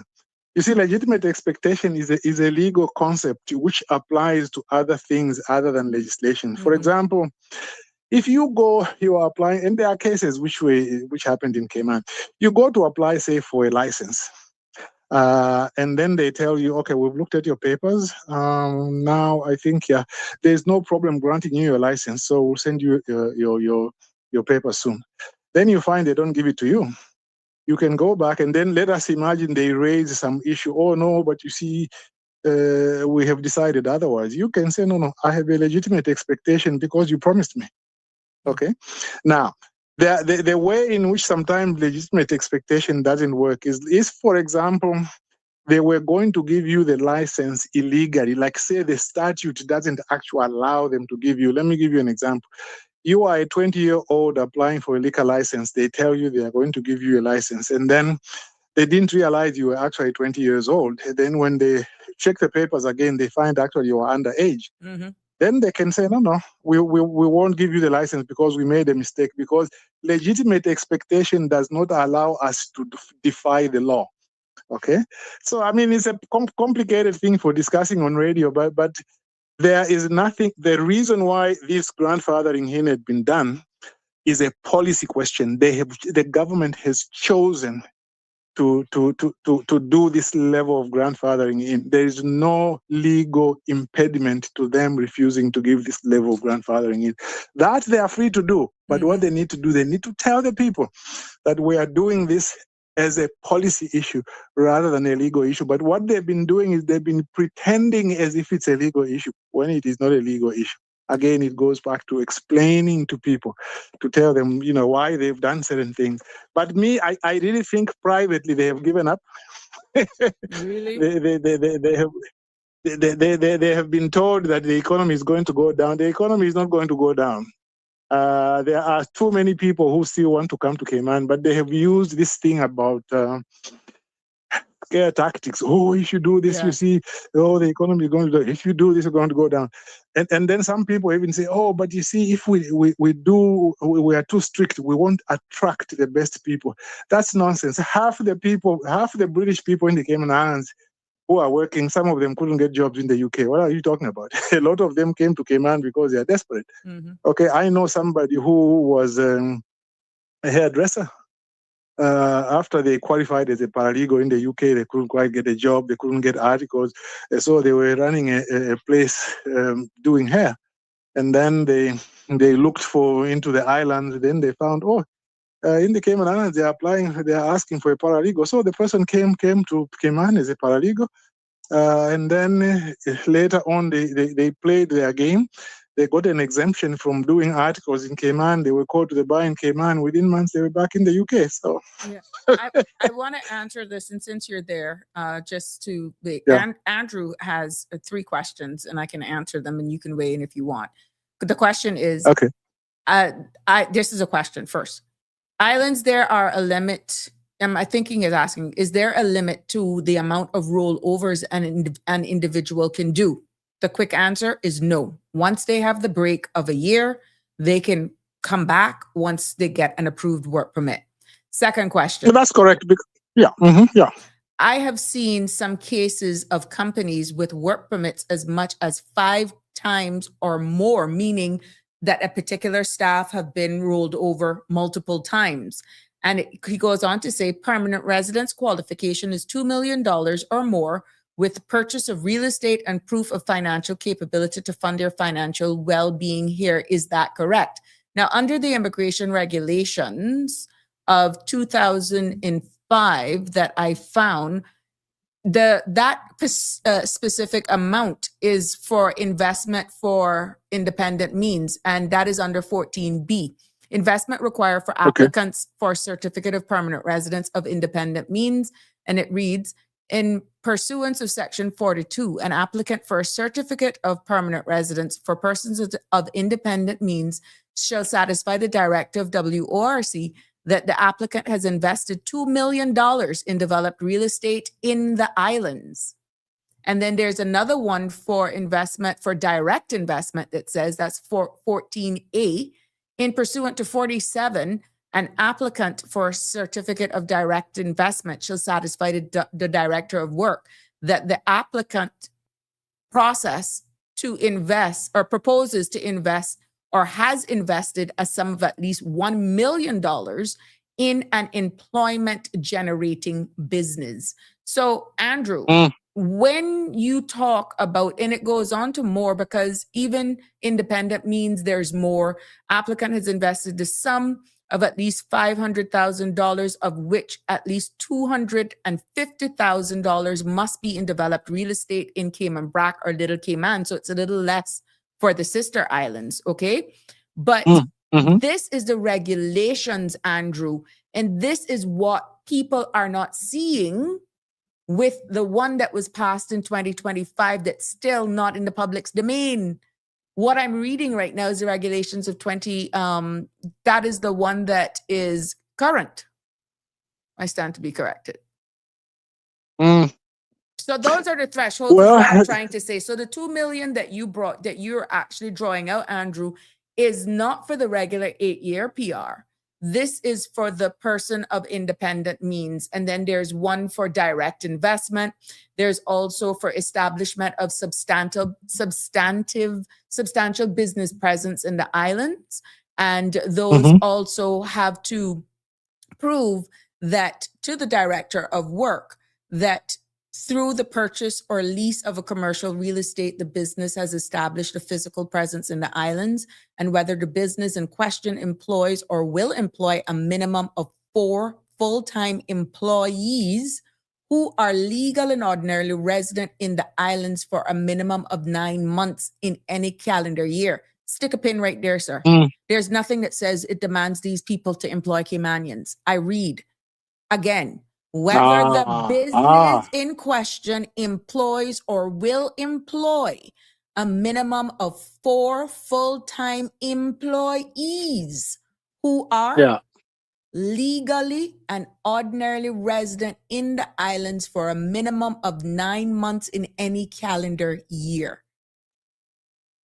And then it Yeah. goes on Yeah. to say the following categories of business that it has to fall under that is fund administration, brokerage services, investment fund managing services, investment banking, captive insurance, reinsurance, underwriting, actuarial services, insurance claim, family office, hedge funds, incubation, and any business operating from within Cayman Brac, providing human resources, accounting, administrative, IT, or back office support to businesses in Cayman Brac and elsewhere, and any company registered as an exempted company under 164 of the Companies Act 2025 revision.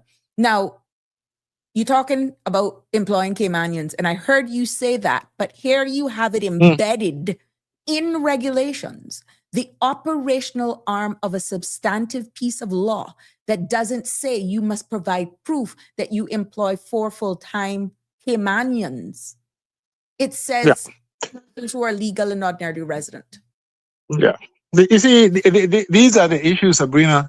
If they want to really deal with this issue of Caymanians being employed, these are some of the little issues they have to deal with. They haven't dealt with them. Or their central issue has been, half the people getting status are married. Are married to Caymanians, so we are going to restrict it to say it should be 20 years and so on. Even that, I don't believe. I personally do not believe that. I think last time I made the point, I want to reiterate it today, that I do not believe that there will be anybody caught by that 20 years, because by the time some of these people, like for those who have marriages which last, and they reach 10, 12 years, it will become a political issue as to why they still don't have status. Okay? Like for somebody to wait, you are in Cayman, you are married to somebody, and you are there, your children are now 14, 15, 16 years, and they still say that you have to wait until maybe your child is even 20 years before you get status. I think it will become a political issue. There will be pressure on whatever government is in force in place at that time to change that. It may never ever catch anybody. Unless But they change that's the my opinion. requirements to acquiring Caymanian status on the grounds of British nationality, which they can't touch. That would be the only backdoor caveat, because once they have actually acquired residency as the spouse of a Caymanian, unless they're going to change that, and they can demonstrate where they have been legal and ordinarily resident in the islands. Because remember now, residency as employment rights certificate spouse of Caymanian, that does no longer carry, under the current law, an expiry date. Remember? Because that's a change they have made. So through that provision, persons can actually get naturalized. Yeah. And once by the they've way, been I don't naturalized for 5 years, they can apply for Caymanian status. Yeah, it's a little, the legal and ordinarily residence is entangled in that as well. But what I'm saying, if you're just waiting for your marriage anniversary to be 20 years, there's always British Nationality Act that cannot be changed by locals or local sitting politician. That has to be changed in the UK. But you know, Sabrina, that's very interesting, because they have, they have purported to change that, unless I misunderstood them, because they say that they were raising the number of years that you need to be in Cayman to be naturalized.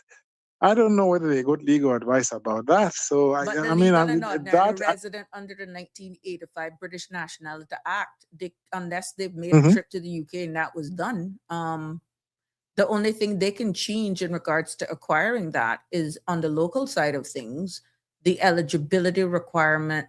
But it's still tricky, because you have a legal and ordinary resident under the British Nationality Act. You have that right that really and truly the director of work or the board would have a hard time saying no once you meet the residency requirement. if you reach 9 years of residency, right? You like under the current law before they change it, 8 years you get PR. At the end of 9 years, you can naturalize and get your Cayman passport and your British passport at the same time, and you get those under the British Act, under the British Nationality Act. But there's something they have put in this legislation which they claim that they have lengthened that period of time. I'm still to understand exactly how they can do that. Yeah. Yeah, I'm still to understand, because one time when Michael Miles was on Radio Cayman, before the legislation was announced, or at about that time, I called in. I said, but does the minister understand that you can't change the British Nationality Act in relation to You can't. naturalization for the Local purposes of governments can't. BOTC? Correct. Yeah, and one of his staff said, "Oh, the minister is aware of that." And I said, "Okay, fine." But then when the legislation came out, I found that they are purporting to change that. But again, I don't know. Maybe the British Nationality Act was Well, amended we to have to give them wait the and see. discretion to do that. I don't know. It's Yeah, we have to wait and it's see how all that is holding going your to work breath, out. wait and see. And it's good that we can have these conversations, and I'm hoping that we don't lose a lot of the audience, because there's a lot of context that we have here. And what is sad, Yeah. until we all get our civil society up to speed with this level of conversation, it may be some Yeah. rough sessions that we will have on this platform. Yeah. But eventually it will all make sense, because based on questions that are coming in, statements are being made, like what Andrew posed and stuff. That's a learning curve. I can pull it up very Yeah. quickly on current legislation, what is being proposed, which we can't show the regulations of what's being proposed, whether or not that threshold is more or less or whatever. But I can tell you what's Yeah. in play right now. And Yeah. I'm hoping that people will understand this from the context of being more informed, so that the realities of what you're purporting is that they're in a bind where they're like, oh my God, I'm done. We can't do this anymore. But I can't tell the people that, because it will look as though I'm failing.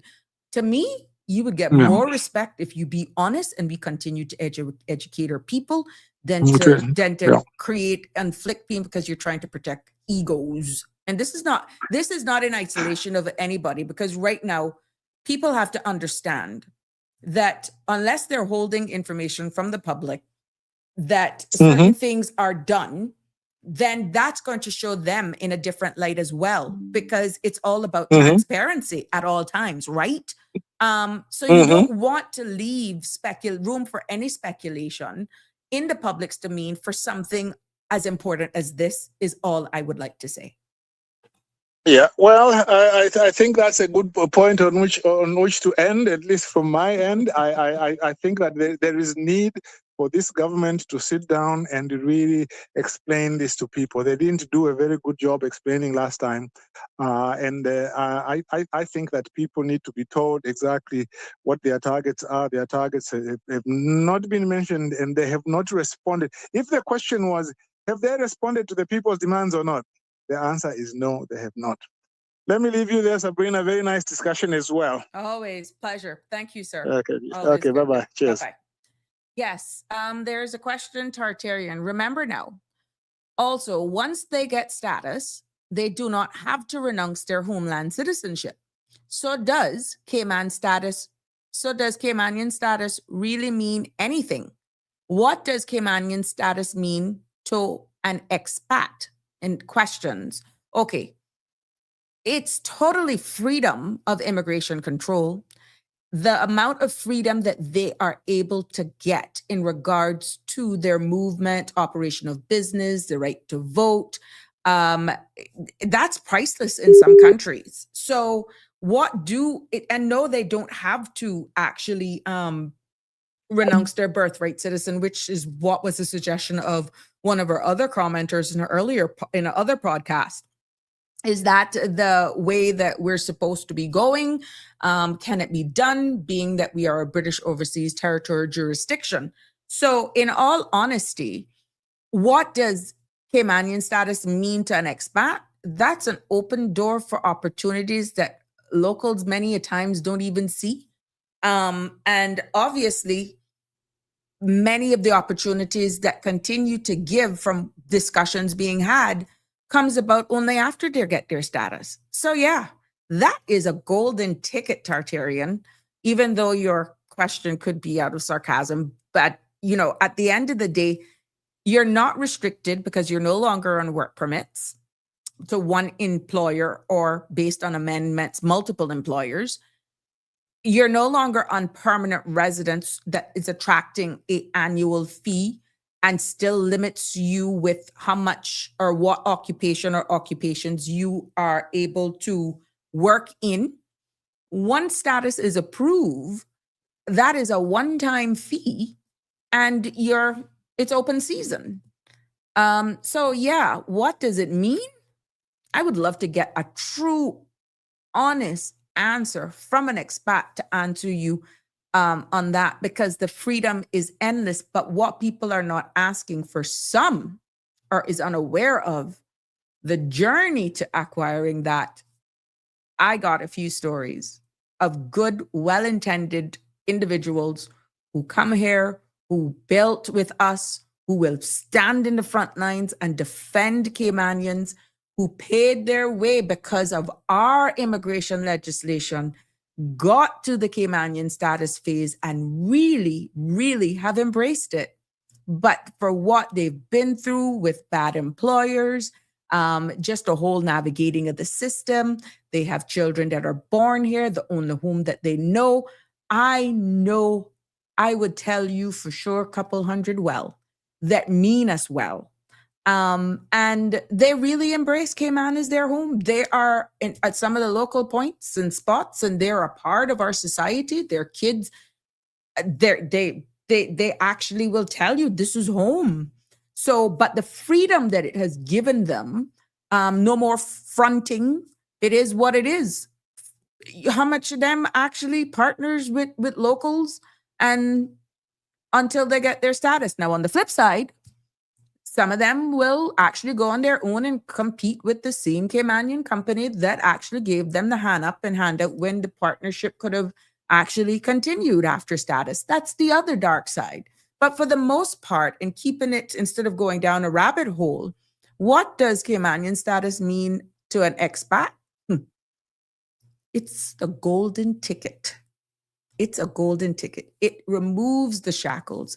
It's a way out of immigration jail. It's a way out of annual fees. It's a way out of PR declarations. But hold on. The status now under the new proposal is that now for the next, I think 5 years was what is proposed.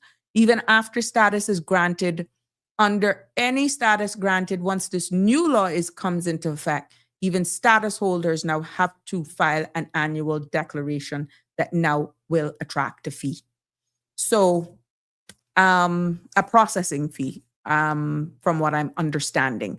Now, bearing in mind, we have to, just like you guys in civil society, I have to sit down and look at a number of the shows. I have to depend on social media as well in regards to any information that's being dispensed from the various government departments and agencies, that sort of stuff, in order to be able to come here. I depend on government websites and what is being posted. I depend on gazettes and that sort of stuff in order to deliver factual information here. And a lot of the times, I'm looking for the pieces just like you. So whether or not we have some improvement to do for further clarity, for further context, so that when we're engaging and discussing certain things in the public space, like when we go to certain watering holes, I have been getting an increased amount of calls just for clarity, to make sure that they're thinking, because they may have heard a statement made, they may have heard another, the minister or ministers on other media houses, and it wasn't coming across. And then they're like, what does this mean? This was said, and I really can't say, because not all of them I can keep up with. But based on me reading, based on me delivering certain things in layman's terms, I'm able to actually clarify a lot of things. So it still says that there is a gap missing in accessing of information. Tartarian. So it has nothing to do with wanting to be like Caymanian. Interesting. No, I gave a number of reasons. If they decide to come here and make here their home, that is deciding. Being like Caymanian is a mixture. I'm going to defend it because of neutrality and just being unbiased Tartarian. It's a mixture of both. We have been a society that has created an environment, despite our unfortunate generational numbers falling to a record low and may continue to decline. Right now, it's between 20 to 17%. If we've created an environment that even those good persons who may have taught me and you at school is differentiated differently because they have done everything, have never been home for 40, 50 years. Cayman is their home. Their grandchildren, great grandchildren are here, but they're still ostracized as not being us. How can you say they're not wanting to be like a Caymanian? How can you say that? I have Malaysian friends whose children are. I have a Canadian, two friends that came here that just stands out to mind, that they have always wanted to be like Caymanian. And they worked their way through the work permit system, have overcome challenges, now have families running their businesses, and they've always aspired. But with some of the talk is that they know that they will never be embraced as Caymanian. I have a friend who manage hedge funds. That man, when he used to work, he used to walk down the road behind McDonald's. There used to be a restaurant just looking for Cayman style beef. And he loved oxtails and he would suck on a piece of cow foot right now. We need to change this. There are a lot that would want to be, but based on the narrative, it's a balance turn off to many, to be honest. Darlene, it's priceless. Concurred majority, or almost all of us are local lives. Wake up, not having to renounce their citizen actually protects Caymanian. There you go. Well, that brings us to another end of another episode of Sabrina Speaks. I hope that there were lots of stuff taken away here today. Tartarian, I don't mind us continuing this conversation, but we have to look at this at a balanced approach. I know many who only see Cayman as Caymanian. They like the Bobos and the TDs, and they will definitely want to be a part. But straight up, the reality is right now, I have seen a lot of them sunk based on the environment. There are some that are aspiring. They have maybe done 2 or 3 rollovers, which is really now to the point where they're getting their ducks together and really want to be a part of us, but they never feel that there will ever be a part of us. So it's a delicate balance, Tartarian, but I love you still, of course. Mr. Fullerton, good to have you in. I hope you weren't late to class, but it's always good to have you here. That brings me to another end, and I got to say goodbye. Thank you for joining us. Please join me tomorrow evening for another episode of Sabrina Speaks right here on CMRTV.com. Please be safe on our roads. To all of our frontline staff, thank you for your services. Good night. God bless. Love you lots. That's a wrap for today's edition of Sabrina Speaks. Thank you for tuning in and for being part of the conversation. Remember, the dialogue doesn't stop here. Stay engaged, stay informed, and most importantly, stay empowered. We'll be back tomorrow at 5 p.m., same time, same place, right here on CMR TV and radio, where your voice matters and your truth is heard. Until then, Cayman, take care of yourself and each other. That's it for today's edition of Sabrina Speaks, where your voice matters, your story counts, and your truth is always welcome. Join us weekdays from 5 until 6:30 p.m. right here on CMR TV as we dive into the topics that matter most to you. Catch the show live or on demand at cmrtv.com. And don't forget to follow us on Facebook, YouTube, and Instagram so you never miss a moment. Until next time, stay informed, stay engaged, and always speak your truth.